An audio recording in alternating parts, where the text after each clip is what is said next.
ఒకటి శ్రీరాముని జన్మ తేదీ. శ్రీరామనవమి అనేది రాముడు అయోధ్యలో జన్మించిన రోజు. ఇది చైత్ర శుద్ధ నవమి నాడు వస్తుంది.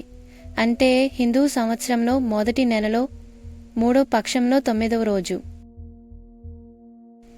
2 మానవ స్వభావాన్ని ప్రతిబింబించిన దేవుడు. శ్రీరాముడు విశిష్ట అవతారమైంది అయినా ఆయన పూర్తి మానవుడిలా జీవించాడు. ధర్మానికి ప్రాముఖ్యత ఇచ్చిన రాముని జీవితం మర్యాద పురుషోత్తమ అనే పదానికి అర్థాన్ని ఇచ్చింది.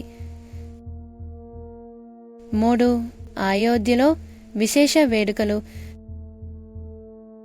శ్రీరామ నవమి రోజున అయోధ్యలో గ్రాండ్గా ఉత్సవాలు జరుపుతారు. అయోధ్యలోని రామ జన్మభూమి ఆలయంలో విశేష పూజలు, ఊరేగింపులు, రాముడి విగ్రహానికి అభిషేకాలు జరుగుతాయి. 4 రామాయణ పఠనం కళ్యాణం. ఈ రోజు శ్రీరామ పుట్టిన క్షణాన్ని గుర్తించేందుకు దేవాలయాల్లో రామాయణం పఠనం చేస్తారు. కొన్ని ప్రాంతాల్లో శ్రీరామ సీత కళ్యాణాన్ని నాటక రూపంలో ఎనక్ట్ చేస్తారు.